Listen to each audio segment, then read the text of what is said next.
Welcome to Proddatur voice. ఇప్పుడు మనం ప్రొద్దుటూరులోని SS మాల్లో ఉన్నామండి. ఇక్కడ పిజ్జా హౌస్లో ఎంప్లాయీగా పనిచేస్తున్నటువంటి సువర్ణ గారికి యోగి వేమన యూనివర్సిటీ హిస్టరీలో గోల్డ్ మెడల్ సాధించి ఆవిడ ఈ మధ్యలోనే గవర్నర్ చేతుల మీదుగా ఆ మెడల్ని అందుకున్నారు. ఆవిడ మన కాలకట్టకు చెందిన వ్యక్తి, గోపురం పంచాయతీ గ్రామానికి చెందినటువంటి ఆమె చదువు వెనుక చాలా కష్టం ఉందండి. అట్లా పిజ్జా హౌస్లో ఎంప్లాయీగా పని చేస్తూ ఆమె రాత్రింబవళ్ళు కష్టపడి చదివి ఈ గోల్డ్ మెడల్ సాధించారని చెప్పారు. ఆమె సాధించినటువంటి విజయం వెనుక ఉన్న కష్టాలు ఆమె మాటల్లో తెలుసుకుందాం.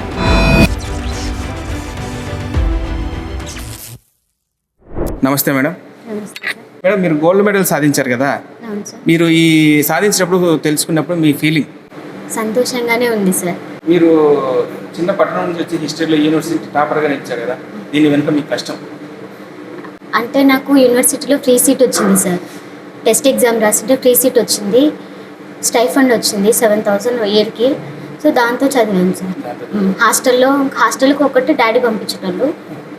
మీరు మ్యారేజ్ అయినాక చదివారనే? అంటే ఫస్ట్ ఇయర్ లాస్ట్లో నాకు మ్యారేజ్ అయింది సార్. ఇంకా మ్యారేజ్ అయిన తర్వాత మా ఆయన సపోర్ట్ కూడా చేశాను బాగా. అంటే మీరు హాస్టల్లో ఉండే చదువుకున్నారా? మ్యారేజ్ అయినా కూడా నేను హాస్టల్లో ఉన్నాను సార్ 2 years. మీరు చదువుకునే రోజుల్లో ఏమైనా ఇబ్బందులు పడ్డారా? ఆర్థికంగా ఇప్పుడు కూడా ఫేస్ చేస్తున్నాను సార్, అప్పుడు కూడా ఉండేది సార్. ఎంతో మంది చదువుకున్నారు కదా, చదువుకున్న వాళ్ళు ఖాళీగా ఉంటారు, కానీ మీరు ఈ విద్యలో సర్వర్గా ఎంప్లాయీగా చేరడానికి అంటే 2 years మా పేరెంట్స్ కానీ మా ఆయన కానీ చాలా కష్టపడ్డారు నన్ను చదివడానికి. ఫ్రీ సీట్ అయితే వచ్చింది, కానీ ఇంకా హాస్టల్లో కానీ వెళ్ళి రావడానికి కానీ వాళ్ళు చాలా నా కోసం అమౌంట్ ఇది చేశారు. ఇప్పుడన్నా వాళ్ళకి నేను సపోర్ట్ చేయాలని నేను గవర్నమెంట్ దాంట్లో కూడా ట్రై చేశాను. ఏది రాలేదు. ఎన్ని రోజులు ఇంకా ఇంట్లో కూర్చోవాలి, బాబు పెద్ద అవుతున్నాడు, ఇంట్లో ప్రాబ్లమ్స్ ఎక్కువ అయిపోతున్నాయి. ఇంట్లో ప్రాబ్లమ్స్ కూడా ఇంకా మనం కూడా ఏదో ఒకటి చదువుకొని ఇంట్లో కూర్చొని ఖాళీగా ఉంటే ఎలా గుర్తింపు వస్తుంది, ఏదైనా పని చేస్తే కనీసం డబ్బులన్నా వస్తాయని ఇంకా చదువు మొత్తం పక్కన పడేసి ఇక్కడ వచ్చి జాబ్ చేస్తున్నాను సార్. మీ భర్త ఏం చేస్తుంటారు? ఎయిర్టెల్ ఆఫీస్లో వర్క్ చేస్తాను. మీకు ఎలా అండగా నిలిచారు ఆయన? Full support sir. నేను చదువుకోవడంలో విషయంలో కానీ నేను ఏ టైంలో ఏది అడిగినా ఫుల్ సపోర్ట్ సార్. నాకు ఇప్పుడు కూడా ఫుల్ సపోర్ట్ సార్. మీరు ఇట్లా కుటుంబాన్ని, ఒక చిన్న బాబు అంటున్నారు, ఇట్లా బాబును ఈ చదువును ఎలా బ్యాలెన్స్ చేయగలిగారు? అంటే బాబుని స్కూల్ దగ్గర వదిలేసి నేను ఇక్కడికి 8:30కి వస్తాను సార్ డ్యూటీ. మార్నింగ్ బాబు స్కూల్ 8:30కి సార్. వాడిని స్కూల్లో వదిలేసి నేను డ్యూటీకి వస్తాను. ఇంకా 4కి మా అత్త తీసుకెళ్తుంది సార్.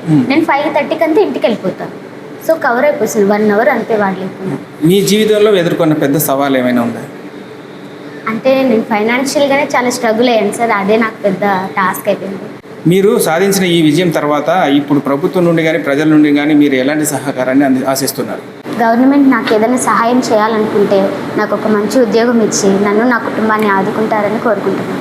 భవిష్యత్తులో మీరు ఏ హోదా ఆశిస్తున్నారు? నేను పీజీ చదివే టైంలో నేను పిహెచ్డి చదవాలని బాగా ఇంట్రెస్ట్ ఉండింది సార్. మా సార్ వాళ్ళ దగ్గరనే ఒక సబ్జెక్ట్ మీద ఒక టాపిక్ తీసుకొని పిహెచ్డి చేయాలని చాలా ఆశగా ఉంది. అయితే నేను పీజీ చదివే 2nd yearలో నేను ప్రెగ్నెంట్ అయ్యాను.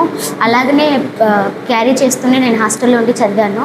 ఇంకా డెలివరీ అయిన తర్వాత ఇంకా నాకు అక్కడ వెళ్ళే ఛాన్స్ కానీ చిన్న బాబుతో కొంచెం స్ట్రగుల్ అయ్యి నేను ఇంకా చదవాలని ఆపేశాను సార్. పిహెచ్డి చదవాలని ఆశ ఉండింది, కానీ అది నేను ఇంకా స్టాప్ చేశాను. మీరు ఏదైనా సివిల్స్కి అట్లా ప్రిపేర్ అవ్వాలనుకుంటున్నారా? ఏపీ సెట్ ఎగ్జామ్ రాసిన్నాను సార్ ఒక 2 ఏళ్ల కిందట. కాకపోతే అది నేను చూసుకోలేదు సార్. రిజల్ట్ ఏమి అని చూసుకోలేదు. ఎగ్జామ్ అయితే రాసి వచ్చాను. భవిష్యత్తులో మళ్ళీ ఏమన్నా అటెంప్ట్ కావాలని ఏమన్నా ఛాన్స్ వస్తే ఖచ్చితంగా నేను చేయాలని అనుకుంటున్నాను సార్. ఏమన్నా ఎవరైనా ఛాన్స్ ఇచ్చి చదివిస్తామన్నా కూడా నేను చదువుకుంటాను సార్.